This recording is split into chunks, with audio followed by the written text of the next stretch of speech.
ఈరోజు ప్రత్యేకమైన కృప దేవుని ప్రణాళిక చొప్పునే తీసుకొచ్చాడేమో అనుకుంటా నేను. నా యొక్క ప్రసంగం కాదు, సహోదరుల ప్రసంగం ఇది. ఆయన తగ్గించుకుని నాకు కూడా సమయాన్ని ఇచ్చాడు. మీరు 2 గంటలన్నర పాటలు పాడారు. ఎంతసేపు పాడారు తెలుసా మీకు? ఎంతసేపు పాడారు? మేము 4 గంటలన్నా వాక్యం చెప్పాలి, అంతే కదా? డబుల్ చెప్తేనే కదా ఆశీర్వాదం. హల్లెలూయా. కనుక మీరు చాలా చక్కగా వినాలని ఆలోచన. వింటారా? నిజం చెప్పాలి, వింటారా? మంచిగా చక్కగా వినండి. బైబిల్లో చాలా విషయాలు ఉన్నాయి. యేసు ప్రభువాన్ని చాలామంది నమ్ముకుంటున్నారు.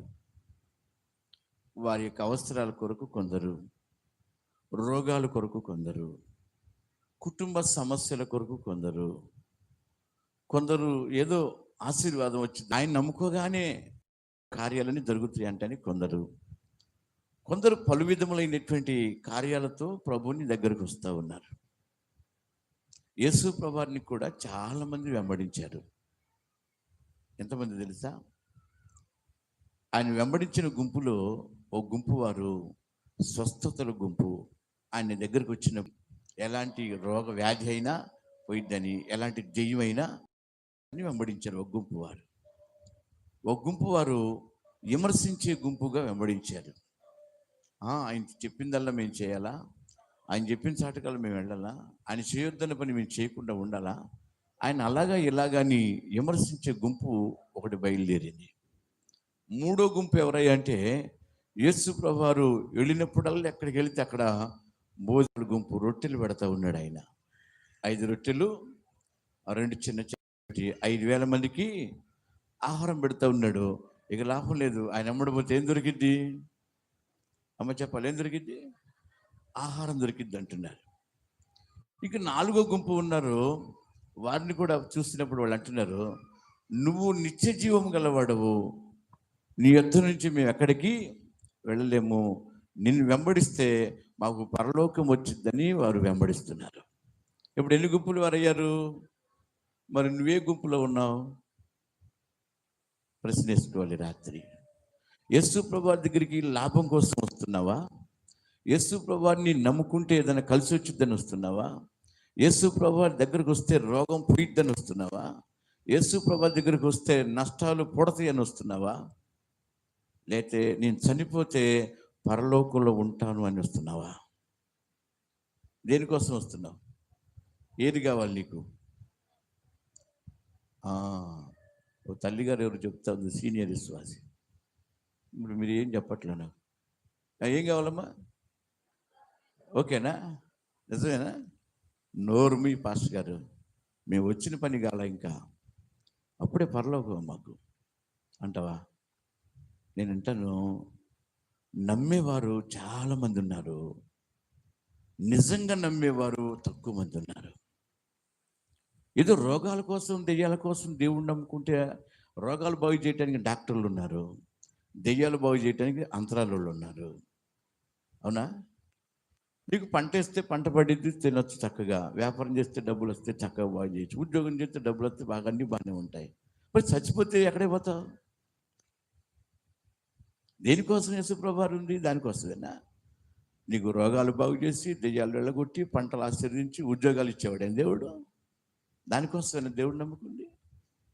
మన యాత్ర ముగిస్తే ఉన్నతమైన స్థలానికి మనం వెళ్ళాలి. చెప్పాలి హల్లెలూయా. రోగాలు బాగు చేయడానికి ఎవరున్నారు? ఇందా చెప్పాడు అయ్యగారు, సాక్ష్యం చెప్పాడు లేదా? రోగాలు బాగు చేయడానికి ఎవరున్నారు? డాక్టర్లు ఉన్నారు. వాళ్ళకి చాలా డబ్బులు ఇస్తే చాలు, డబ్బులు ఇకపోయినా బాగు చేసే వాళ్ళు ఉన్నారు. కానీ యేసులో జీవిత కాలము కార్యాలు కావాలి. అందుకని ఈరోజు నీ జీవితము పరలోకం కొరకు ప్రయాసపడేవాడిగా ఉండాలా? దేవుణ్ణి నమ్ముకుంటే ఏదో రకంగా కలిసి వచ్చిందని దానికోసం ప్రయాసపడతావా? ఏదో ఒకటి నిర్ణయించుకుని ఈ రాత్రి ఇంటికి వెళదాం. దేవునికి మహిమ కలుగును గాక. చెప్పాలి హల్లెలూయా. పరలోకానికి నువ్వు వెళ్ళాలి అంటే, స్వర్గానికి వెళ్ళాలి అంటే, మోక్షానికి వెళ్ళాలి అంటే, ఒక ఉన్నతమైనటువంటి రాజ్యంలోనికి మనం ప్రవేశించాలి అంటే యేసుక్రీస్తుని నిజముగా వెంబడించే వ్యక్తులై ఉండాలి. జీవితంలో నేను ఒకటి చెప్తే బాగా వినండి. దేవుడు కోరుకున్నట్లుగా నువ్వు జీవిస్తే పరలోకంలో ఉంటావు. నువ్వు కోరుకున్నట్లుగా నువ్వు జీవిస్తే ఇక్కడే ఉంటావు నువ్వు. ఇక దేవుడు నీ నుండి ఏం ఆశిస్తున్నాడో తెలుసుకోవాలి. దేవుడు నీకేం చేయబోతున్నాడో నువ్వు ఆగ్రహించు. సీమోను అనేటువంటి ఒక వ్యక్తి దగ్గరికి యేసు ప్రభువారు పిలిచాడు ఒకరోజు. సీమోను పిలుస్తూ ఉన్నాడు, అయ్యా నీవు వచ్చి మా ఇంటిలో భోజనం చేయాలయ్యా అని పిలిచాడు. సీమోను ఇంట్లోకి యేసు ప్రభువారు తన బృందం వచ్చారు. ఆ ఇంటిలోనికి ఒక పాపాత్మ స్త్రీ వచ్చింది. ఎవరు వచ్చారు? ఆ పాపాత్మ స్త్రీ వచ్చింది. సీమోను ఆమెను చూడగానే తన హృదయంలో గొనుగుడు సొనుగుడు మొదలైంది. నేను యేసు ప్రభువారిని పిలుచుకుంటే భోజనం పెడదామని ఏమైంది వచ్చి ఆయన పాదాలు పట్టుకుని ఇష్టానుసారం చేస్తూ ఉంది. అసలు ఈమెను ఎవరు రానిచ్చారు, ఎవరు వచ్చారు, ఎందుకు వచ్చిందేమని తన హృదయంలో అనుకుంటున్నాడు. ఎవరు? సీమోన్ అనేటువంటి వ్యక్తి. సీమోన్ ఏమి యేసు ప్రభువారికి తక్కువ చేయలేదు. సీమోని ఏమి ఆయనకు ఆహార విషయంలో ఏమి తక్కువ చేయలేదు. అన్ని సిద్ధపరుస్తున్నాడు, అన్ని కార్యాలు చేస్తున్నాడు, అన్నిటిని కూడా సమకూర్చి యేసు ప్రభువు తినాలి, వారి శిష్యులు తినాలి అనే ఆలోచనతో యేసు ప్రభువు వైపే చూస్తూ ఆ సీమోను ఉంటున్నప్పుడు ఒక పాపాత్మ స్త్రీ వచ్చింది. యేసు పాదాలు పట్టుకుని కన్నీళ్లు కార్చి పాదాలు ముద్దు పెట్టుకుని ఆ పాదాలు కురులతో ఏం చేస్తూ ఉండి తుడుస్తూ ఉండి యేసు ప్రభువు పాదాలు పట్టుకుని కన్నీళ్లు కార్చి కడుగుతూ అత్తరు పూస్తూ పాదాలకి ఆ కురులతో ఏం చేస్తూ ఉంది తుడుస్తూ ఉంది. యేసు ప్రభువు చెప్పాడు, సీమోనా నీ ఇంటికి వచ్చిన కాడి నుంచి నాకేమి మర్యాదలు చేయలేదు. నువ్వు ఏం చేయలేదంట? మర్యాద చేయలేదు. కాళ్ళు కడుక్కోవడానికి నీళ్ళు ఇవ్వలేదు, తుడుచుకోవడానికి టవల్ ఇవ్వలేదు, తలకు నూనె పెట్టలేదు. కానీ ఈమె నేను వచ్చిన కాడి నుంచి కన్నీళ్లు కారుస్తూనే ఉంది, పాదాలు తడుపుతానే ఉంది, అత్తరు పోస్తూనే ఉంది, పాదాలను ముద్దు పెట్టుకుంటానే ఉంది, కురులతో తుడుస్తూనే ఉంది. ఈమె విస్తారముగా నన్ను ప్రేమించింది, ఈమె విస్తారమైన పాపములు క్షమించబడ్డవని ఆమెతో అంటున్నాడు. సీమోనుతో చూపిస్తూ ఆమెతో చూపిస్తూ మాట్లాడుతున్నాడు యేసు ప్రభువారు. ఇప్పుడు మనం అనుకుందాము, సీమోన్ ఏమన్నా తక్కువ చేశాడా? సీమోన్ ఎందుకు పిలుచుకున్నాడు? ఆహారం పెట్టడానికే కదా. మరి ఎవరికి వచ్చింది ఆశీర్వాదం? ప్రభువా నన్ను క్షమించు, నేను పాపిని అన్నదా? ప్రభువా నన్ను బాగు చేయి, నేను క్షమించు అందా? మరి నువ్వు ఎన్నిసార్లు ప్రార్థన చేస్తున్నావు, నేను పాపిని పాపిని పాపిని అంటే మరి నీ పాప క్షమించబడిందా? దగ్గర పాదాల దగ్గర పాపాలు ఒప్పుకుంటుంది. అంటే ఆమె ఏడ్చేటప్పుడు మాట్లాడటానికి చూడు ఎంత వేదనతో, ఎలాంటి కళ్ళతో మాట్లాడుతూ ఉంది, కన్నీళ్లు కారుస్తూ తన హృదయంలో ఉన్నటువంటి వ్యతిరేకతలు, తలంపులు, ఊహలు, ఉద్దేశాలు అన్నీ కూడా ఒప్పుకుంటుంది. మన ఆత్మీయ జీవితంలో కూడా దైవ చిత్తానుసారమైన దుఃఖము రక్షణార్థమైనటువంటి మారు మనసును కలిగిస్తుంది. నీ జన్మ పాపము, నీ కర్మ పాపము, నీ స్వయంకృత అపరాధ పాపములన్నీ కూడా ఆ పాపము నుండి విడిపించడానికి ప్రభు యేసుక్రీస్తు లోకానికి వచ్చినప్పుడు ఆయన కోరుకునేది ఏంటంటే ప్రతి పాపి కూడా పరిశుద్ధుడిగా మారాలి. ఏమని కోరుకుంటున్నాడు ఆయన? ఆయన కోరుకునే విధముగా నీ జీవితాన్ని కట్టుకుంటే దేవుడు అద్భుతాన్ని చేస్తాడు. మీరు ఎంతమంది బాప్తిసం పొందారో నాకు తెలీదు. ఎంతమంది పొందారు? పొందిన వారు దేనికోసం పొందారు? చాలే దేనికోసం పొందారు మీరు చెప్పాలి. పరలోకం కోసమేనా? నిజమేనా? సరే అన్ని ఇచ్చిపెట్టరండి, మరి వస్తారా? రాలేరట. హల్లెలూయా. దేవుడి కోసం బాప్తిసం పొందిన నీ జీవితంలో మొట్టమొదటి మెట్టు కొత్త జన్మగా నువ్వు జన్మించాలి. రెండవది నమ్మి ఏం చేయాలి? బాప్తిసం పొందాలి. మూడేం చేయాలి? ఆత్మ మూలంగా జన్మించాలి. ఒకడు కొత్తగా జన్మించాలి. చూడండి, పరలోక రాజ్యానికి చాలా కురువులు, ధర్మశాస్త్ర పండితులు చాలా చేయాలి అన్నాడు. ఏం చేయాలి? అందరు చూస్తారేమని పగలు రాకుండా రాత్రి వచ్చావు కనుక ఒకడు కొత్తగా జన్మిస్తే గాని దేవుని రాజ్యమును చూడలేడు అన్నాడు. అదేంటి ప్రభా, కొత్తగా జన్మించాలంటున్నావు? నేను ఇంకా తల్లి గర్భంలోకి మళ్ళీ వెళ్ళి రావాలా? అప్పుడు వచ్చింది నా కొత్త జన్మ. అయిన వాడు ఎలాగో కొత్తగా జన్మించగలడు?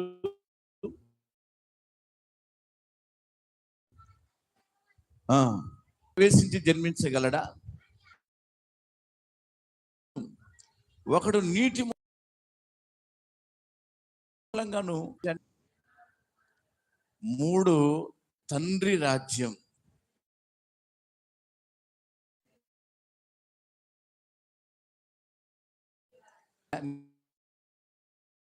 నిత్యరాజ్యానికి వెళ్ళాలి కదా. ఓకే, చెప్తా. చూడండి, కొత్త అంటే ఏంటి? కొత్త జన్మ. ఇదిగో పాతవి గతించను, సమస్య అవుతుంది, కొత్త అవుతుంది. అంటే పాత జీవితం ఏవాలి?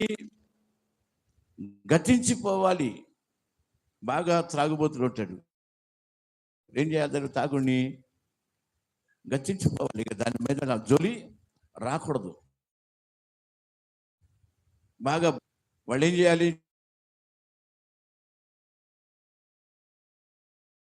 జీవితాన్ని ఎక్కడ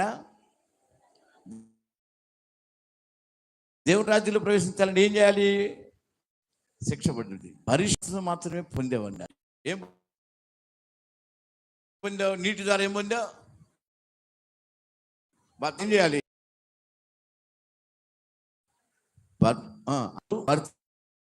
అంటున్నాడు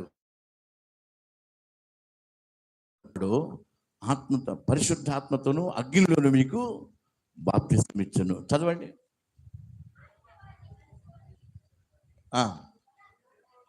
కొద్ది దినములలోగా మీరు పరిశుద్ధాత్మలో బాప్తిసం పొందుదురు. బాప్తిసం పొందాలి. అదే ఆత్మ జన్మ. వింటున్నారా అమ్మ? వింటున్నారా అందరూ? ఏ జన్మ? ఇప్పుడు నీటి ద్వారా ఏం పొందావు? బాప్తిసం పొందావు. ఇప్పుడు ఆత్మ ద్వారా కూడా ఏం పొందాలి? బాప్తిసం పొందాలి. అది ఆత్మాభిషేకం అనే అభిషేకం నీలోనికి రావాలి. అపొస్తలుల కార్యములు 10వ అధ్యాయంలో 19వ అధ్యాయంలో మాట్లాడుతున్నాడు దేవుడు. ఆ యొక్క పై ప్రదేశం నుంచి వచ్చినటువంటి అపోల్లో అనేటువంటి ఒక వ్యక్తి ఉన్నాడు. అతడు ఆత్మ తీవ్రత కలిగి లేఖనముల యందు ప్రవీణుడై తన ఆత్మ ద్వారానే తీవ్రత కలిగి ఉన్నవాడై ఉన్నాడు. అతని ఆకుల్లా పిషల్లా అనేటువంటి వ్యక్తులు చేర్చుకుని దేవుని యొక్క సంగతులు మరి ఎక్కువగా వారికి విశదపరిచి పరిశుద్ధాత్మను పొందావా అని అడిగారు. అసలు పరిశుద్ధాత్ముడు ఉన్నాడనే సంగతి మాకు తెలియదు అన్నప్పుడు, మీరు దేని ద్వారా బాప్తిసం పొందారు? యోహాను బాప్తిసం మాత్రమే పొందేవన్నాడు. అప్పుడు పౌలు ఆ ప్రాంతాన్ని నుంచి వచ్చి అంటాడు, ఆయన వారికి మళ్ళా బాప్తిసం ఇచ్చి వారి నెత్తి మీద చేతులుంచగా వారి అన్ని భాషలతో మాట్లాడుతూ ప్రవచించుటకు మొదలుపెట్టిరి. హల్లెలూయా. అంటే ఏం పొందాలి? అయ్యో, ఇప్పుడు పరలోక రాజ్యానికి వెళ్ళాలంటే ఏం పొందాలి? బాప్తిసం. పొందేవమ్మా బాప్తిసం, ఇంకేంగా పొందాలి? నువ్వు వాటికి వెళ్ళాలంటే 7 మెట్లు ఎక్కాలి. తెలుసా? ఎన్ని మెట్లు? ఇప్పుడు ఎన్ని మెట్లు ఎక్కావు? 1 బాప్తిసం అని మెట్టు ఎక్కావు, అంతేనా? లేక మారు మనసు అని మెట్టు ఎక్కి ఉంటావు, అంతే. మరి 3వది ఏం చేయాలి? పరిశుద్ధాత్మనే అభిషేకాన్ని పొందుకోవాలి. ఎవరు అది డబ్బులు ఇస్తే వచ్చేది కాదు. బైబిల్లో ఒక వ్యక్తి ఉన్నాడు, సీమోను అనేటువంటి ఒక వ్యక్తి. చెప్పండి ఎవరు? ఆయన పేరు గారడి సీమోను. చెప్పండి. ఈ గారడి సీమోను చేసే పనులన్నీ చిన్నపిల్లడు మొదలుకొని వృద్ధాప్యం వరకు కూడా అతని యందే నమ్మిక ఉంచారు వాళ్ళు. కానీ ఫిలిప్పు ఆ ప్రాంతానికి వెళ్ళి అద్భుతాలు చేసి ఆశ్చర్యకార్యాలు చేసి ప్రజలందరికీ బాప్తిసం ఇచ్చారు. ఈ గారడి సీమోను కూడా బాప్తిసం పొందాడు. ఫిలిప్ ఏం చేశాడంటే అపోస్తలులైనటువంటి పెద్దలకు కబురు పెట్టారు. పెద్దలు వచ్చారు, అపోస్తలులైన పేతురు, యోహాను వచ్చి వారు కూటం పెట్టారు. పరిశుద్ధాత్మ అభిషేకం అందరూ పొందుకున్నారు. హల్లెలూయా. ఈ సీమోను వ్యక్తి అంటాడు, నేను కూడా ఎవరి నెత్తి మీద చేయబెడతానో వాళ్ళు కూడా ఆత్మను పొందుకునేటట్టుగా నన్ను అభిషేకించమంటాడు. పేతురు అన్నాడు, దీంతో నీకు పాలు పంపులు లేవు, నువ్వు ఘోర దుష్టత్వంలోను దుర్నీతి బంధకాల్లో ఉన్నట్టు నాకు కనబడుతుంది. ఇది నువ్వు నీ హృదయము దేవుని ఎదుట సరైనదిగా లేదయ్యా అంటే దాన్ని బాగు చేయడానికి కూడా మీరే కార్యం చేయండి అంటాడు. చూసారా? అంటే సరైన హృదయం ఉన్నప్పుడే దేవుని ఆత్మాభిషేకం పనిచేసిద్ది. చెప్పాలి హల్లెలూయా. అపోస్తలులందరూ కూడా కలిసి యేసు తల్లి అయినటువంటి మరియ కూడా కలిసి 120 మంది మేడగదులు కూర్చొని ఏం పొందారు? స్తుతించి ప్రార్థించినప్పుడు ఏక మనసు కలిగి ఉన్నప్పుడు 120 మంది మీదికి పరిశుద్ధాత్మ అగ్ని బలంగా దిగి వచ్చింది. వారి మీదికి వాళ్ళందరూ కలిశారు, అన్ని భాషలతో మాట్లాడసాగిరి. హల్లెలూయా. ఆ రోజు ఇచ్చిన అభిషేకం ఈ రోజు కూడా పనిచేస్తా ఉంది. ఏం చేస్తా ఉంది? అందుకనే పరిశుద్ధాత్మ అభిషేకం లేకుండా పరలోక రాజ్యంలో ప్రవేశం లేదు అని లేఖనములు చెబుతున్నాయి. యేసు ప్రభు వారే స్పష్టంగా చెప్పాడు. నీటి మూలంగా బాప్తిసం పొందాలి. రెండోది ఆత్మ మూలంగా జన్మించాలి. అప్పుడు వారు ఏం చేస్తారంట? పరలోక రాజ్యంలో పాప విషయంలో ఒప్పుకొని మారు మనసు పొంది బాప్తిసం పొందితే, అగ్ని అభిషేకం పొంది దేవుని రూపంగా నువ్వు మారితే నీ పేరు గొర్రె పిల్ల గ్రంథంలో రాయబడింది. ఇప్పుడు చెప్పాలి, నీ పేరు ఎక్కడుంది? జీవ గ్రంథంలో. ఇప్పుడు గొర్రె పిల్ల గ్రంథంలోకి ఏం చేయబడాలి? రాయబడాలంటే ఏం పొందాలి? పరిశుద్ధాత్మ అభిషేకం. చెప్పండి నాతో, ఏం పొందాలి? అగ్ని అభిషేకాన్ని పొందుకుంటే సంఘము రూపాంతరము పొందుతూ ఉంటుంది. నికోదేము యేసుప్రభువు చెప్పాడు, మూడో భాగంలో అంటాడు, పరిశుద్ధాత్మ ఆత్మమూలంగా పొందినవాడు పక్కకి వెళ్ళిపోయాడు. మళ్ళా యేసుప్రభువు వారి శిష్యులు అడుగుతూ ఉంటారు, అయ్యా మేమేం చేయాలంటే, అవును మత్తయి సువార్త 5:20 అంటాడు, శాస్త్రుల నీతి కంటేను పరిశీలన నీతి కంటేను నీ నీతి అధికం కాని ఎడల పరలోక రాజ్యంలో ప్రవేశించలేరు. చదువునండి, మత్తయి సువార్త 5:20.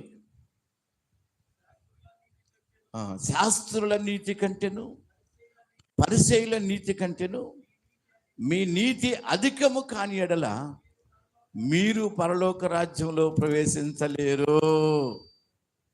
నిశ్చయముగా చెప్తున్నాడు. ఎవరు చెప్పారు ఈ మాటలు? ప్రభువైన యేసుక్రీస్తు వారు ఖండితంగా చెప్పాడు. ఆయన అవి చాలా మందికి అర్థం కావటంలా. ఏదో వస్తున్నాం రామయ్య, పోతున్నాం భీమయ్య, అంతే కదా. ఇందాక అయ్యగారు చెప్పాడు, 4 పాటలు చిన్న వాక్యం వచ్చే చాలు, ఇక నా అంతటోడు లేడు.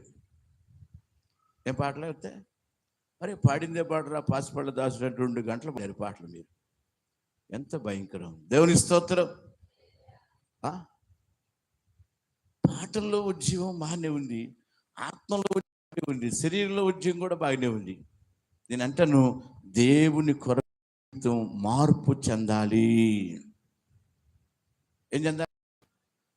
మనస్సు మారాలి, హృదయం మారాలి, శరీరం మారాలి, అంతరంగం మారాలి, స్వభావం మారాలి, తలంపులు మారాలి.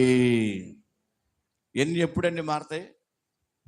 ఒక ఆమంటది, నీ చచ్చిపోతే మారతాయండి పాస్టర్ గారు. చచ్చిపోతే మారతాయా? చచ్చిపోతే మారవు, బతుకుండగానే మార్చుకుని పరలోకానికి వెళ్ళాలి. హల్లెలూయా. చెప్పాలి హల్లెలూయా. ఇప్పుడు ఏం చెప్తున్నాడు? ఎవరు చెప్పారు ఈ మాటలు? ప్రభువైన యేసుక్రీస్తు వారే చెప్పాడు స్పష్టంగా. శాస్త్రుల నీతి కంటేను, చెప్పాలి పరిసయ్యుల నీతి కంటేను మన నీతి ఏం కావాలి? అధికం కాని ఎడల పరలోక రాజ్యంలో ప్రవేశం లేదు. ఏదో నువ్వు ఆర్భాటంగా ఎన్ని హంగామాలు చేసినా రావాలి కదా. శాస్త్రుల నీతి ఏంటి, పరిసయ్యుల నీతి ఏంటి? వాళ్ళు ఎలాంటి వారు తెలుసా? వారానికి 2 సార్లు ఉపవాసం ఉంటారు. చెప్పాలి ఎన్నిసార్లు?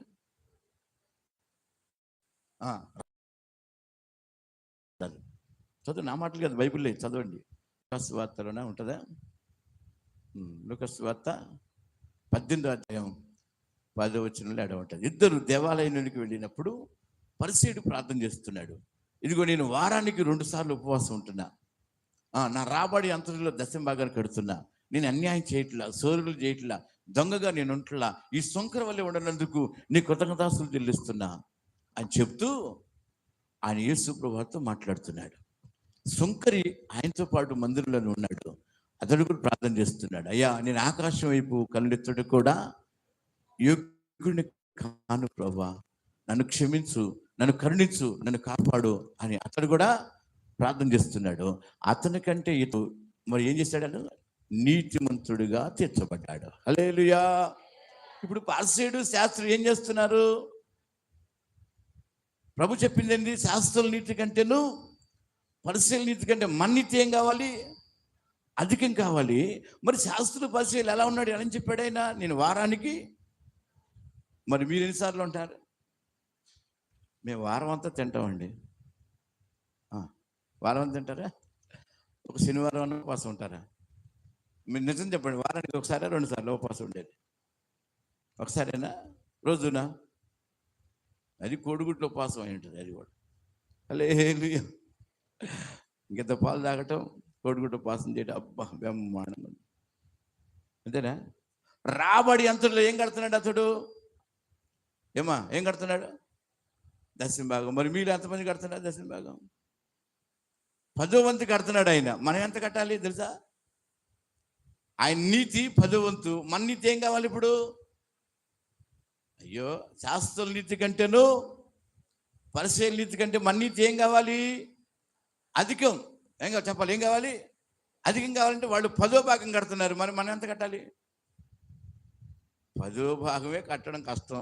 నువ్వు బలి చెప్పేవాళ్ళే వచ్చి ఇంకో ఎక్స్ట్రా కట్టాలా? నేను పరలోక రాజ్యానికి వెళ్ళాలంటే ఎవరికి పిలుస్తున్నారు అనుకుంటున్నావా?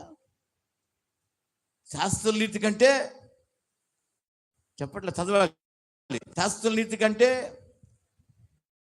పరిసయ్యుల నీతి కంటే మన నీతి ఏం కావాలి? అధికము కావాలి. హల్లెలూయా. చెప్పాలి హల్లెలూయా. ఏం కావాలి మనకి? అధికం కావాలా, తక్కువ కావాలా? ఇప్పుడు చూడండి, వ్యాపారం చేసే వాళ్ళకి ఏం కావాలి? అధికం కావాలా, తక్కువ కావాలా? ఉద్యోగం చేసే వాళ్ళకి ఎంత రావాలి జీతం? అధికమా, తక్కువ? వ్యవసాయం చేసే వాళ్ళకి ఎంత రావాలి పడాలి? నువ్వు అధికారుల కంటే తక్కువ వేస్తా నేను దశంభాగం కట్టడమా? అది కళ్ళ పాస్టర్ గారు, అది కలగంటున్నారేమో మీరు, నా వల్ల కాదు అని చెప్పేవాళ్ళు లేకపోలేదు. దేవుని స్తోత్రం. మీరు చాలా మంచివాళ్ళు. వారానికి చిల్లర మార్చి సందాయించేవాళ్ళు అని ఒక సంఘంలో చెప్పారు. చిల్లర మార్చి ఏం చేస్తారంట? అది చెప్పండి, ఏమేస్తారండి?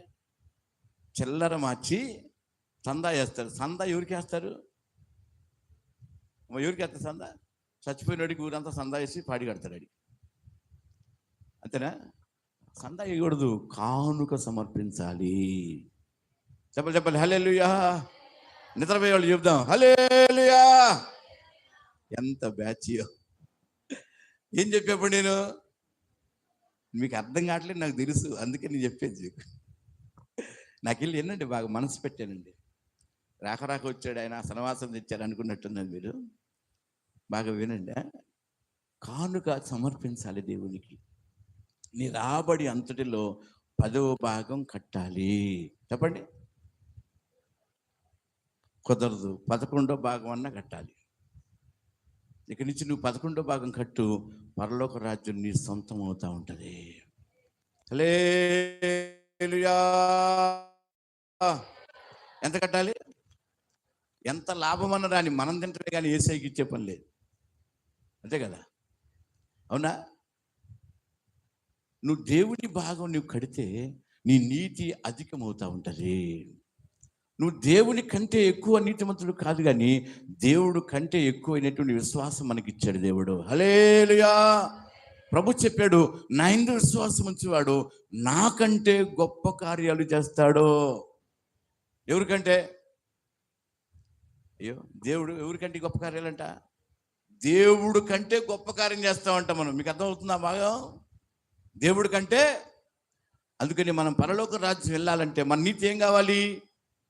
అధికము కావాలి. రెండో భాగంలో ఏం కావాలంట? అధికము కావాలి. హల్లెలూయా. మూడో భాగంలో చూస్తే ప్రభు అన్నాడు, మీరు పసిబిడ్డల వలె మార్పు నిందితేనే గాని పరలోక రాజ్యములో ప్రవేశిస్తారు. మత్తయి సువార్త 18వ అధ్యాయం 3వ వచనంలో రాయబడుతుంది. మీరు పసిబిడ్డల వల్ల ఏం పొందాలంట? మార్పు నందాలి. అంటే జీవితంలో వ్యతిరేకమైన స్వభావాలు, వ్యతిరేకమైన కార్యాలన్నీ కూడా మార్చుకుని దేవుని కొరకు మార్పు నందుతా ప్రతిరోజు మార్పులోనికి రావాలి. ఏం రావాలి? ప్రతిరోజు మార్పు పొందాలి. ఓ చిన్న పిల్లవాడు పుట్టినప్పుడు వాడు ఎదిగే కొద్దిగా ఏం పొందుతూ ఉంటాడు? మార్పు నందుతూ ఉంటాడు. రోజు రోజుకి గ్రాడ్యువల్గా ఏమవుతాడు? ఎదుగుతూ ఉంటాడు. ఎదిగి ఒక యవన ప్రాయం వచ్చేపాటికల్లా అందము, రూపము అన్నీ కూడా కనబడతా ఉంటాయి. అలాగే మన ఆత్మీయ జీవితంలో పసిబిడ్డల వలె మన మార్పు నొందిన వారిగా మన జీవితాన్ని కట్టుకుంటూ దేవుని స్వభావంతో మనం నింపబడుతూ దైవీకమైనటువంటి ఆ యొక్క కృపచేత మనం నింపబడుతూ ఉన్నప్పుడు ఆయన రూపలావణ్యాన్ని మార్చేస్తాడు. హల్లెలూయా. ప్రతిరోజు ఏం పొందాలి మనం దేవుని దగ్గర? మార్పు రావాలి. నింద చెప్పే కదా, యేసు నీ నుండి ఏం కోరుకుంటున్నాడు తెలుసా? నీ సౌందర్యాన్ని కోరినవాడు. అమ్మ, ఏం కోరినవాడు? పాస్టర్ గారు అని పిచ్చా నీకేమన్నా? నా సౌందర్యం యేసయ్య కోరటం ఏంది? నా కీర్తన 45:10 కుమారి ఆలకించుము, ఆలోచించుము, చెవియొగ్గుము, నీ రాజు నీ సౌందర్యమును కోరుతున్నాడు. చెప్పాలి హల్లెలూయా. ఏం కోరుతున్నాడు యేసయ్య? అమ్మ, ఏం కోరుతున్నాడు?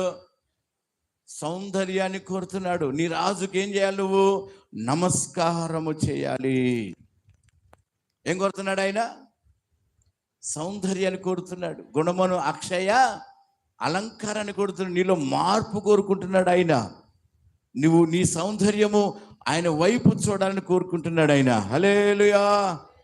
నీ సౌందర్యంగా ఉండటానికి బ్యూటీ పార్లర్కి వెళ్ళి వస్తా పాస్టర్ గారు అంటావు. బ్యూటీ పార్లర్కి వెళ్ళే సౌందర్యం కాదు కోరుకునేది ఆయన. హృదయమును అక్షయ అలంకారముతో నిండిన సౌందర్యం కావాలి. అందుకని నీవు ఎస్తేరు చెప్తా ఉంది. ఎస్తేరు ఏం కోరింది తెలుసా? ఏగే అలంకరణ తప్ప మరి ఏది కూడా కోరలేదు. అందుకే ఆమె 127 దేశాలకి మహారాణిగా మార్చబడింది. పేదింటి కుటుంబంలో, హీనత కలిగినటువంటి కుటుంబంలో, మొద్దుక ఇంట్లో పెరిగింది. కానీ గుణవతి అయినటువంటి స్త్రీగా పెరిగింది, సౌందర్యవతిగా పెరిగింది, ఇంపైనటువంటి వ్యక్తిగా పెరిగింది. అందమును సుందరమైన ముఖము గలదగా పెరిగిందట. ఏ బ్యూటీ పార్లర్కి వెళ్ళి ఎదగలేదమ్మా. ఆ సౌందర్యాన్ని, ఆ ముఖ పచ్చని చూసినటువంటి రాజు దయగలిగింది. హల్లెలూయా. దేవుడు నీ సౌందర్యాన్ని కోరుతున్నాడు. నీ మార్పు రావాలి. నీ జీవితంలో మార్పు, రోజు రోజుకి నీ రూపం మారిపోవాలి. దేవుని రూపం వలే. అమ్మ, ఏ రూపం? దేవుని రూపం వలె నీ మార్పులు ఎప్పుడైతే వస్తుందో పరలోక రాజ్యంలోనికి ప్రతిబింబముగానే ఉండిపోతావు. హల్లెలూయా. 4వది, ఆత్మ విషయంలో దీనులైన వారు ధన్యులు, పరలోక రాజ్యము వారిది. ఏమై ఉండాలి మనం? దీనత్వం, తగ్గింపు స్వభావం కలిగి ఉండాలి. దీనులుగాను సాత్వికులుగాను దేవుని కొరకు ఎప్పుడు కూడా దీనత్వ స్వభావం కలిగి తగ్గించుకొని ప్రభు వైపే చూడాలి. నీకు 10 ఎకరాల పొలం ఉన్నా, మెండండ బంగారం ఉన్నా, 3 అంతస్తుల డాబా ఉన్నా, నువ్వు దీనురాలుగానే దీనుడిగానే ఉండాలి. ఎట్లన్నావా? ఎట్లా ఉండాలంట? ఉప్పు సత్యాగ్రహాన్ని పాటించాడు మహాత్మా గాంధీ. దేన్ని బట్టి? దేవుని వాక్యం. ఒక ఇంకో చెంప చూపించాలన్నాడు ఆయన. అవునా? దానికోసమే కదా దేశాన్ని ఆయన స్వాతంత్రం తేవడానికి ఆ వాక్యం పట్టుకొని నిలబడ్డాడు. దేవుని స్తోత్రం.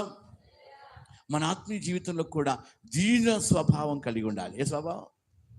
గర్విష్ఠులకి రాజు లూసిఫర్. గర్విష్ఠులకి రాజెవరు? లూసిఫరు. దీనులకు రాజెవరు? మన ప్రభువైన యేసుక్రీస్తు వారు. దీనులకు అండ ఆయనే. దీనులను కాపాడుతాడు దీనులను సాధువులను ఆయన కాపాడుతాడు దీనులను ఎప్పుడు కూడా ఆయన హెచ్చిస్తూ ఉంటాడు. పెంట కుప్పల మించి లేవనెత్తి అధికారులతో కూర్చోబెడతాడు. ఆయన దీనులను లేవనెత్తి, దరిద్రులను లేవనెత్తి ప్రధానులతోనూ దేశ ప్రధానులతోనూ కూర్చోబెడతాడు ప్రియులారా, ఆయన ఐశ్వర్యవంతుడిగా మార్చగలడు, దరిద్రుడిగా మార్చగలడు. నువ్వు దీనత్వంలో ఉంటే నీలో ఉన్నటువంటి బలహీనతలన్నిటిని విడిపించి ఆయన ఐశ్వర్యవంతుడిగా పరలోక రాజ్యం చేర్చగలడు. అందుకే ఆత్మ విషయంలో ఏమై ఉండాలి? మనం దీనులుగా ఉండాలి. వారి ఎట్లాంటిది? ఇప్పుడు పరలోక రాజ్యం. వింటున్నారా?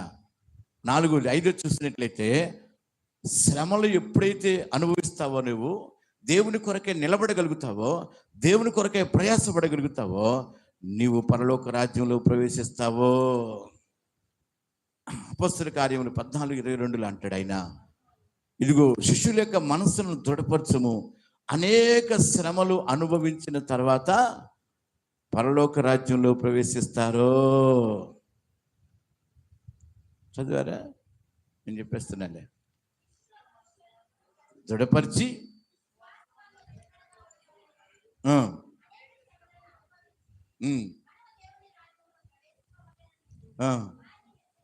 హల్లెలూయా.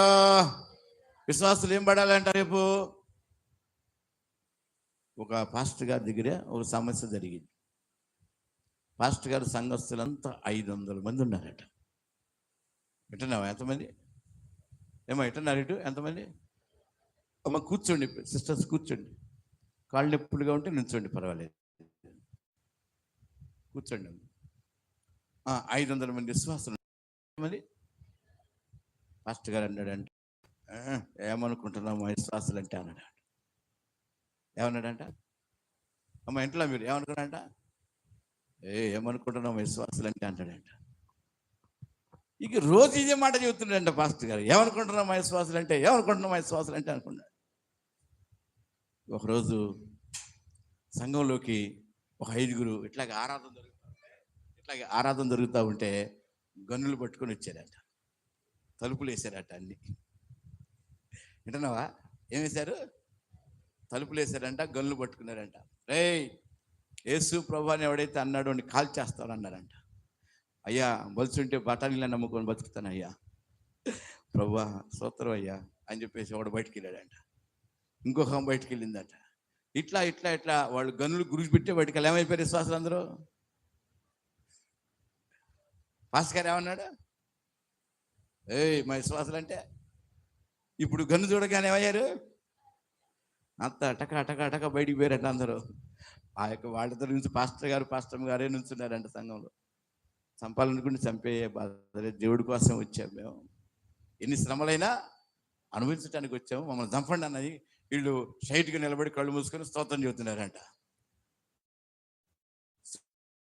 చుట్టూ తలుపులేసి ఆ గనులు పట్టుకుని 5గురు వచ్చి పాస్టర్ గారు కాళ్ళ మీద పడ్డారంట.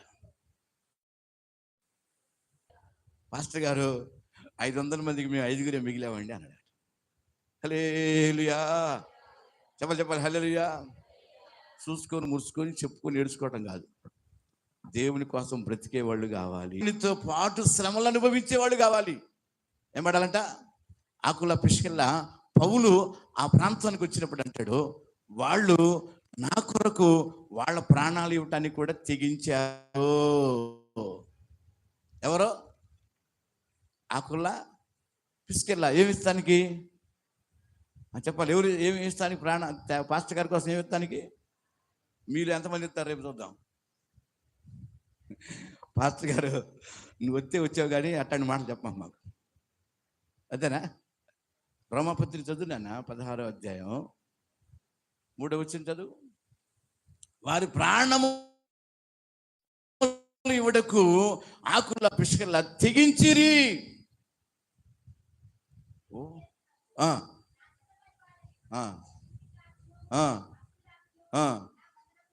చెప్పుడి. వారు నా ప్రాణము కొరకు తమ ప్రాణములు ఇచ్చుటకు తెగించిరి. దేవునికి స్తోత్రం. ఏం చేశారంటే వాళ్ళు? అయ్యో చెప్పట్లా. ఏం చేశారు? మరి మనం ఊరకు వాడు ఇచ్చిపోవటం కాదు, నేను చూసుకొని అమ్మో చాలా బాగా, అది కాదు. జీవితంలో మార్పు రావాలి. ఏం రావాలి? ఒకటి చెప్పాడు నాకు, నిన్ను ప్రాణాలు తీసేస్తా, అడ్రస్ లేకుండా పంపిస్తాను నన్ను, పొక్కులు తెచ్చి చచ్చి పడేస్తానన్నాడు. ఏం తెచ్చి? నేను అడిగితే చెప్పా, నువ్వు చచ్చినప్పుడు నిన్ను బాక్స్ కాక నేనే చేస్తాను అన్న. నువ్వు చస్తే నేనే బాక్స్ కార్యం చేస్తా, పడే అన్న. వాడి చేతులారా నేనే బాప్తిసం ఇచ్చా, వాళ్ళ ఆవిడికి నేనే బాప్తిసం ఇచ్చా, వాడితో ఉన్నవారు వచ్చిన వాళ్ళందరికీ నేనే బాప్తిసం ఇచ్చా. అందరు కలిసి ఏం చేస్తా ఉన్నారు ఇప్పుడు? చచ్చి స్తోత్రం. సరే అని చెప్పా, ప్రార్థన చేసాం. ప్రభువా, నువ్వు నిజంగా ఇక్కడికి మమ్మల్ని పంపిస్తే నువ్వే కార్యం జరిగించి వాళ్ళందరికీ మార్పు అయ్యా ప్రభు అని ప్రార్థన చేసాం. ఎప్పుడైతే నేను నిలబడతా అన్నాడో వాడు 7 ఊర్లు వెళ్ళిపోయాడు. 7 ఊర్లో కూడా ఎక్కడ నిలబడకుండా తను దీన్ని మళ్ళా మా ఊరే వచ్చాడు. పాస్టర్ గారు నన్ను క్షమించండి అని సంఘంలోకి వచ్చాడు. కుటుంబం కాళ్ళు పట్టుకున్నారు, సంఘం ఎదుట కాళ్ళు పట్టుకున్నారు. ఏం కాదులేయా, క్షమిస్తాను, ఉండండి సంఘంలో అన్న. ఒక 6 నెలలు ఉన్నారు, కరోనా వచ్చింది, దెబ్బకు చచ్చాడు. నేనే భూస్థాపన చేశాను. అర్థమవుతుందా మీకు? అర్థమవుతుందా అంటున్నా నేను. ప్రాణాలు ఇచ్చేవాళ్ళు కావాలా, తీసేవాళ్ళు కావాలా? ప్రాణాలు ఇచ్చేవాళ్ళ ద్వారా దేవుడు సంఘాన్ని కడతాడు. దేవుడు రాజ్యం కొరకు సంఘము ప్రయాసపడాలి. ఏం పడాలంట? శ్రమలలో పాలి భాగస్తులుగా ఉండాలి. మీకు ఎట్లా శ్రమ వచ్చిందో కూడా చెప్తాను నేను. షడ్రకు, మెషకు, అబ్దుగై తెలుసుగా మీకు? వాళ్ళు ముగ్గురు ఏం చేశారు? అగ్నిగుండంలో పడవేసే ముందు రాజుగారు ఏమన్నారు? ఆ ప్రజలకు మీరు నమస్కారం చేయండి అన్నారు. వాళ్ళు ఏమన్నారు? మేము చేయమన్నారు. మా దేవుడు, అమ్మ చెప్పాలి, మా దేవుడు గొప్పవాడు, రక్షించుటకు సమర్థుడు, ఈ అగ్నిగుండం నుంచి రక్షించుటకు ఆయన సమర్థుడు, మేము ఆరాధించే దేవుడు గొప్ప దేవుడు అని చెప్పి వాళ్ళు గట్టిగా అన్నారు. మమ్మల్ని రక్షించలేకపోయినా పర్వాలేదు, మేమేం చేస్తాము? అగ్నిగుండంలో పడిపోతామన్నారు. కానీ రాజుగారికి కోపం వచ్చింది. వాళ్ళందరికంటే ఎక్కువగా అగ్ని మంట చేసి వాళ్ళు ముగ్గురిని వేసేయండి రా అన్నాడు. వేసేసిన వాళ్ళు బలాజులు అనమాట. వాళ్ళు ముగ్గురు కూడా పట్టుకుని వేసేస్తే వేసిన వాళ్ళు కాలిపోయారు. లోపల ముగ్గురు తిరుగుతూ ఉన్నారు. వింటున్నారా? లోపల ముగ్గురు. నేను అంటాను, బబులోను సామ్రాజ్యంలో ఉన్నటువంటి ప్రజలను ఆ యొక్క చెరపట్టుకుని వచ్చినటువంటి యూదులు, లేక ఇశ్రాయేలు, లేక ఎబ్రీయుడు, వీళ్ళందరూ కూడా చెరపట్టుకుని వచ్చారు. వాళ్ళు వచ్చిన వాళ్ళందరూ ఏం చేశారు? బొమ్మకి చెప్పండి అయ్యా, ఏం చేశారు? మరి వీళ్ళు ముగ్గురు ఏం చేయలేదు. ఇప్పుడు శ్రమ ఎవరికి వచ్చింది? అయ్యో, ముగ్గురికే వచ్చింది శ్రమ. మరి వాళ్ళందరూ ఏం చేశారు? నమస్కారం. శ్రమ ఎందుకు వచ్చిందంటే వాళ్ళని బట్టి వీళ్ళకి వచ్చింది శ్రమ. వింటున్నారా? ఎవరిని బట్టి? మీకు అర్థం కావడం చెప్తా మీ భాషలో. మీరందరూ బాగానే ఉన్నారు కదా? మీ ఊళ్ళో ఫంక్షన్ జరుగుతుంది రేపు. ఏం జరిగింది? ఒక 10 ఆటలు కోసి చక్కగా భోజనాలు పెడుతున్నారు. దేనికి? బొమ్మకి. దేవునికి స్తోత్రం. దేనికి పెడుతున్నారు? బొమ్మకి భోజనం పెడతారు. మీరు దాంట్లో మీ చుట్టాలు ఉన్నారు, మీ బంధువులు ఉన్నారు, మీ స్నేహితులు ఉన్నారు, మీ రక్త సంబంధికులు ఉన్నారు. రే ఒకసారి రా భోజనం చేసి వెళ్తే కానీ అని అంటే మీలో ఎవరైనా వెళ్ళకుండా ఉంటారా?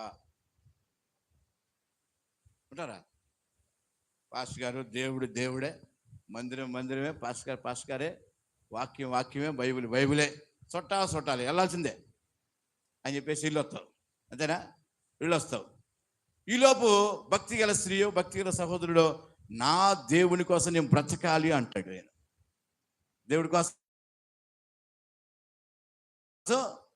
బ్రతకాలి.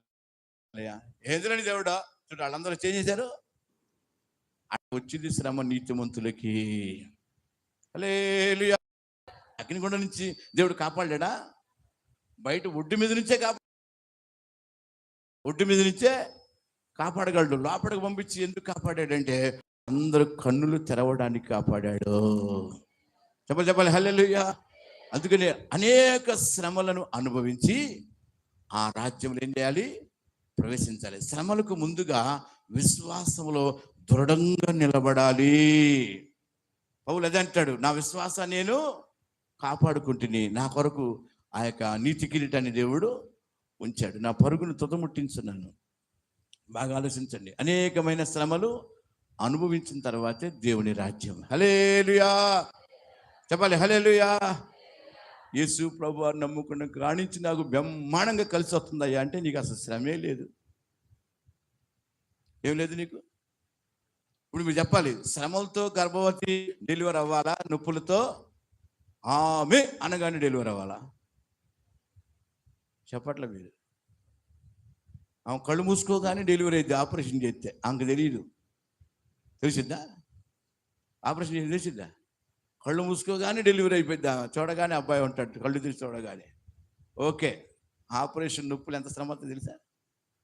అమ్మ నొప్పులు అవుతున్నాయి, అమ్మ కాళ్ళు లాగుతున్నాయి, చెప్పులు లాగుతున్నాయి. ఎంత శ్రమ. శ్రమ పడితే విలువ అర్థమైంది. శ్రమ పడకపోతే దేవుడికి కూడా ఆ రాజ్యానికి రావాలంటే భూలోకంలో తన పిల్లలకు శ్రమలు వస్తాయి, వాటిని ఎదుర్కొని ఆ రాజ్యానికి వెళ్ళాలి. హల్లెలూయా.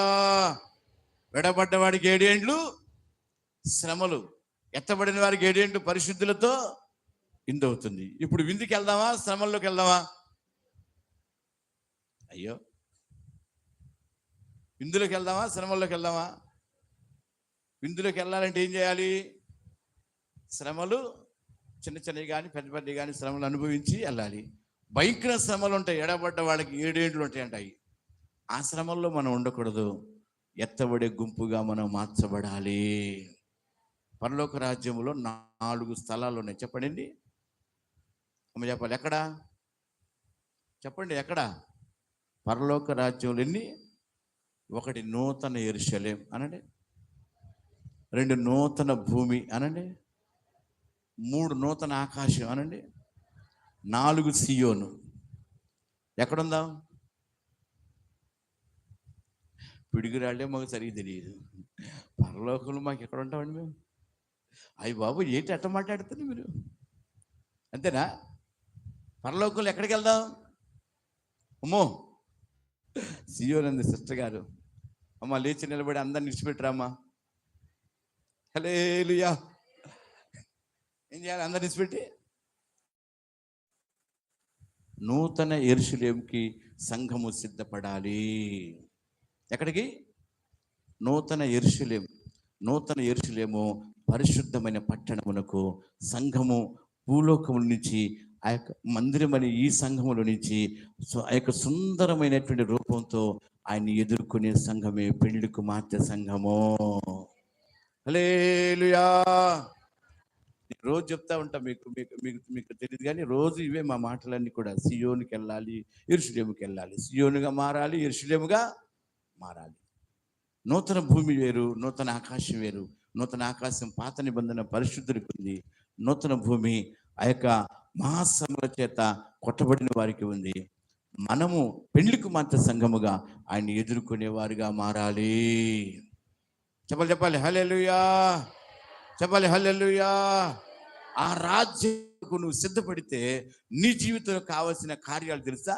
1 మారు మనసు పొందాలి, 2 బాప్తిసం పొందాలి, 3 పరిశుద్ధాత్మ అభిషేకం పొందాలి, 4 ప్రత్యేకమైన జీవితం చేయాలి, 5 దైవికమైన స్వస్థతలో నిలబడాలి, 6 అపోస్తల బోధ, సావాసము, రొట్టె విడిచుట యందు, ప్రార్థన యందు ఎడతెగక ఉండాలి, 7 దేహ విమోచన కొరకు నిరీక్షణతో ఎదురు చూడాలి.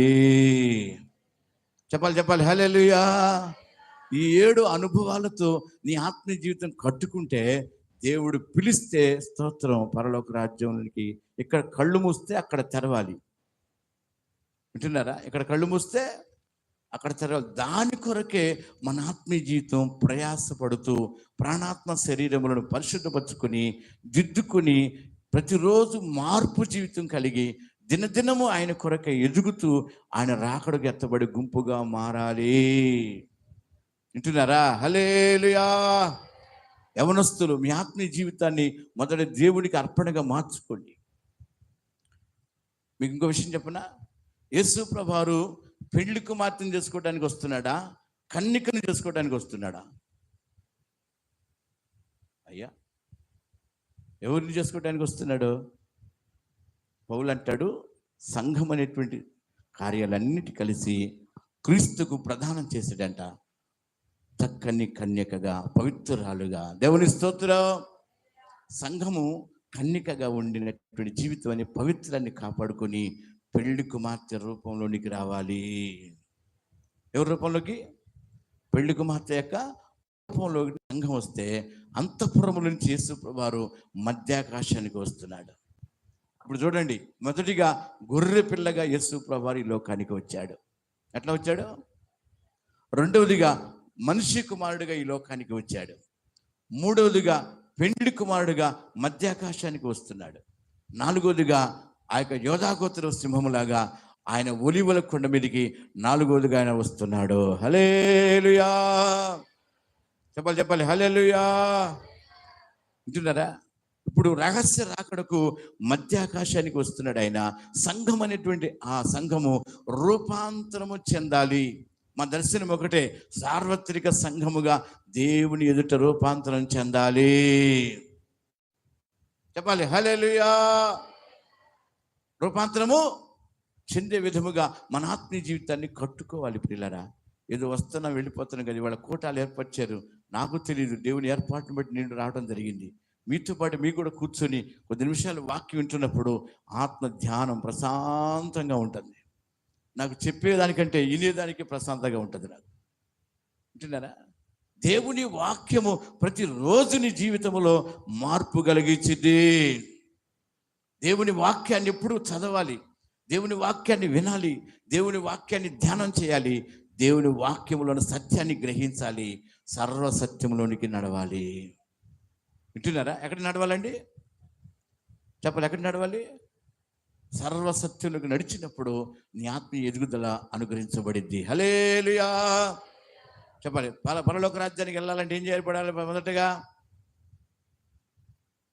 మారు మనసు పొందాలి, బాప్తిసం పొందాలి, పరిశుద్ధాత్మ అభిషేకం పొందాలి, శ్రమలు అనుభవించాలి, దీనులుగా ఉండాలి, మార్పు నందాలి, దశమ భాగాన్ని కూడా కట్టాలి, క్రమంగా జీవించాలి, అర్పణలు అర్పించాలి, నమ్మకస్తులుగా దేవుని పని కొరకై శ్రమలు అనుభవించాలి. ముగిద్దామా? ఇంకా చెప్పమంటారా? మీకు నిద్రపోతున్నారు. ఒక ఆయన అంట ఉద్యోగానికి వెళ్ళొస్తా వస్తా మంచి పలావ్ తీసుకొచ్చాడంట. మంచి ఏటమాసం ముక్కలు తీసుకుని వచ్చాడంట. నా పిల్లలందరూ తినాలని తీసుకుని వస్తే ఇంటికి వచ్చేవాడికి వాళ్ళు అందరూ ఏమైపోయారు? నిద్రపోయారంట. పెద్ద పలావురా, పెద్దోడా, ఏటమాసం ముక్కరా అంటాడే, తింటా ఉన్నాడే ఏమంటున్నారంట వాళ్ళు. ఇప్పుడు మీరు కూడా అట్టగా పాస్టర్ గారు కానీ అని మనసులో, పాస్టర్ గారు ఎంతసేపు అని మనసులో. గుర్తుపెట్టుకోండి, పాస్టర్ గారికి మైకి కూడదు, కుర్రోడికి బైక్ ఇవ్వకూడదు. ఏమి ఇవ్వకూడదు? అది చెప్పట్లా మీరు. పాస్టర్ గారికి కుర్రోడికి ఏమైంది? మైకు రాదు, బైకు రాదు. అది ఊరు చుట్టూ తిరిగి వచ్చింది. ఈ బైక్ కూడా గంటలు గంటలు చెప్తా ఉంటుంది. హల్లెలూయా చెప్పాలి హల్లెలూయా. మేము ఎక్కువగా ఎక్కించడం కాదు, మన రాకడకు యేసు ప్రభువు వస్తున్నాడు. పెండ్లి కుమారుడు. ఇప్పుడు ఆ రక్షణ సువార్త వినబడుతుంది, మహిమ సువార్త వినబడాలి, రాజ్య సువార్త వినబడాలి. ప్రభు చెప్పాడు, దేవుని రాజ్యం సమీపిస్తుంది, మీరు అంతటా ఏం చేయాలి? మారు మనసు పొందండి. యోహాను వచ్చి చెప్పాడు, దేవుని రాజ్యం సమీపిస్తుంది, సువార్త నమ్మి మారు మనసు పొందండి. పేతురు చెప్పాడు, మీరు మారు మనసు పొంది పాపక్షమాపణిత్వం బాప్తిసం పొందండి. పౌలు అన్నాడు, అజ్ఞాన కాలంలో చేసి చూడనట్టున్నాడు దేవుడు, ఇప్పుడైతే అంతటా అందరూ ఏం పొందాలి? దేవుని రాజ్యం వస్తుంది. అందుకని దేవుడు రాకడ సమీపిస్తుంది. నీ జీవితం ఇంతలో కనబడి అంతలో మాయమై ఆవిరి లాంటి జీవితం. ఎవరికి గ్యారంటీ లేదు. మీ ఆత్మీయ జీవితంలో బ్రతికుండగానే, సజీవుడిగా ఉండగానే దేవుణ్ణి ఆరాధించు. కాలు చెయ్యి వంకర పోయిన తర్వాత ఓసు ప్రభా అని బతికుండగానే నీ జీవితాన్ని పరమార్థం తెలుసుకోవాలి. మనుషుడు చాలా విలువైన వాడు, చాలా శ్రేష్టమైన వాడు. ఈ మనిషి జీవితానికి ఉన్న విలువ భూమి మీద ఎవ్వరికీ లేదు. కనుకనే మనలను దేవుడు ప్రాణాత్మ శరీరాన్ని ఇచ్చాడు. మనము రూపంగా మారాలని ఆయన పోలికలో మనలను సృష్టించాడు. నువ్వు ఎవరి పోలికలో ఉన్నావు? దేవుని పోలికలో ఉన్నావు. కనుక దేవుని రూపంగా నువ్వు మారాలని దేవుడు వాంఛిస్తున్నాడు. ఈ ఉదయ కాలమున, ఈ రాత్రి కాలమున నీ జీవితంలో దేవుని పోలికగా మారడానికి బ్రతుకును నిశ్చయించుకో. నీ జీవితంలో నువ్వు ఇంటికి వెళ్తావు, గ్యారంటీ ఉందా? ఈ రాత్రి పడుకో రేపు చూస్తానంటావా? బైబిల్ చెప్తుంది, ఓ ఎర్రివాడా, ఈ రాత్రి దేవుడిని ప్రాణమును అడుగుతున్నాడు. నువ్వు సంపాదించినవన్నీ నా ప్రాణమా తినుము సుఖించుము, అంతే కదా. తినాలి, తాగాలి, సుఖించాలి, అనేక సంవత్సరాలు సరిపోనుంది అని చెప్తే ప్రభు అంటున్నాడు, ఓ ఎర్రివాడా, ఈ రాత్రి దేవుడిని ప్రాణమును అడుగుతున్నాడు. హల్లెలూయా. అంటే సంపాదించే వాళ్ళంతా ఎవరు? ఇప్పుడు ఎర్రోళ్ళు. గుర్తుపెట్టుకోండి బాగా. ఎవరు సంపాదించే వాళ్ళు? ఎవరు? భలేవాడి పాస్టర్ గారు, ఆమె నాంతాడేసింది, నేను 2 తాళ్ళు నాంతాడయ్యా. ఆమె 2 ఎకరాలుగా ఉంది, నేను 4 ఎకరాలు కొనాలా. నువ్వు సంపాదించే వాళ్ళంతా ఎర్రోళ్ళు. గుర్తుపెట్టుకో. ఎవరంట?